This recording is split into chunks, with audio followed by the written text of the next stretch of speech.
But hold on, I took about a month and a half of me being able to be like, I mean, I still talked to her. I didn't cut her off completely, but I had to not really allow myself to go down that rabbit hole of like, oh, whatever she was saying. I had to literally be like, no, I gotta get this. And once I got it, now everyone around me is better for it. Because Mm. now, if you're gonna be in my circle, what are we not gonna do? Is sit in this circle and think about woe is me thoughts, and think about less than thoughts, and think about no, we're Right. not doing that. So now it's like, let me encourage all of you, like, guys, I want you all. I got the book for like 15 people. I'm like, read this book. Oh my god, it changed my life. Like, I want all y'all to come with me, parents included. So once I was able to get the knowledge that made me more powerful and successful as a creator, then I wanted to share it with the world. And so that's what I ended up doing. Share it with the world, huh? Share the world with Yeah. your medicine. With your medicine, you have a. That's definitely for you. The question.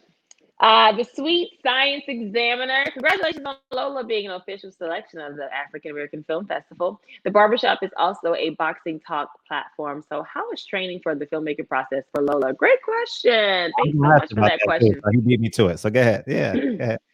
Yeah, so I get the offer for this movie and I read it and I'm like, oh man, I've always wanted to play a boxer. Like, yes, let's do this. But the movie shot in New York and I live in LA, so I had to find a trainer. And I went through about three different trainers, and I ended up with a trainer right here in Hollywood, Brian, and he trained me probably about 4 or 5 days a week, about four Wow, hours a day.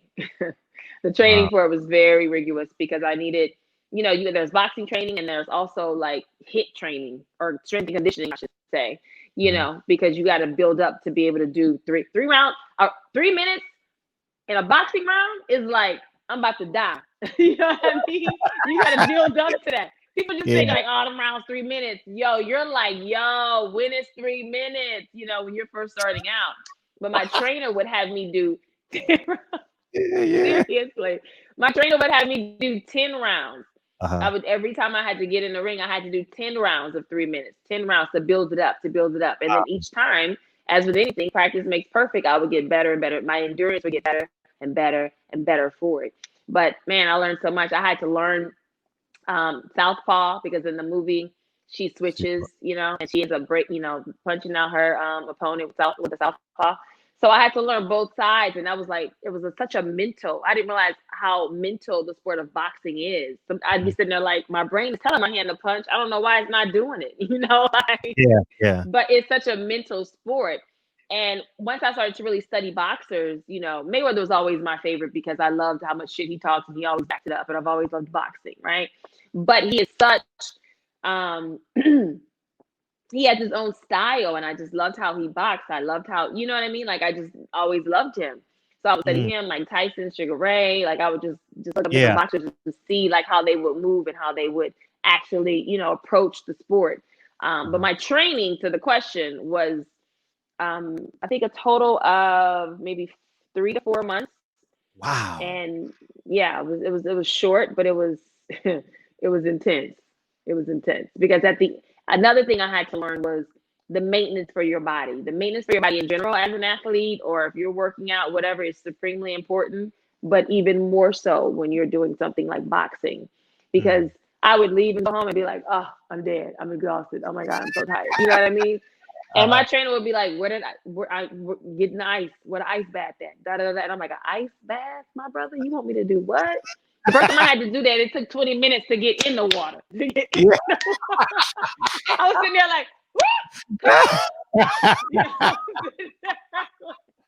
can't do it. I cannot do it. Oh, And man. and then we started training at LA Fitness in Hollywood, and they Uh-huh. had a cold dip, and I was like, I'm gonna do this. I'm gonna do this. And I Sure. worked up to like 10, 11 minutes just sitting in that cold dip, Mhm. after a workout. But then once you do it, you see the benefits for your body the next day because you walking like a statue because you're so sore you can't move. Yeah. But then when you allow yourself to, get the ice bath and go to jacuzzi and back and forth, I could walk around next day being like, oh, okay, I'm ready. Let's go. You Wow. know. But it was Wow. a lot of fun. I love this watching the sport of boxing. So learning the sport was even more exciting. For sure. I have a whole newfound respect for boxers. Oh yeah, because boxing is like a base of this platform. Like we love guys like Deontay Wilder. You know who Deontay Wilder is?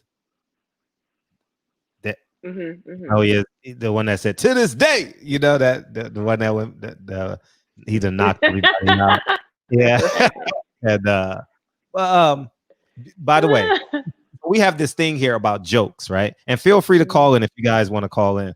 And do you have a funny joke? Do you know any jokes? Me? Yeah, you. Yeah, you. Do you know any jokes? Oh, okay. Because No. to I'm we have funny, but I don't have a joke. But I thought, like, no, no. yeah, that's what it seems about me. Like I'm not a joke guy, but I just have great timing because I've read a lot of books and I've seen a lot of movies. You know, I mean, I got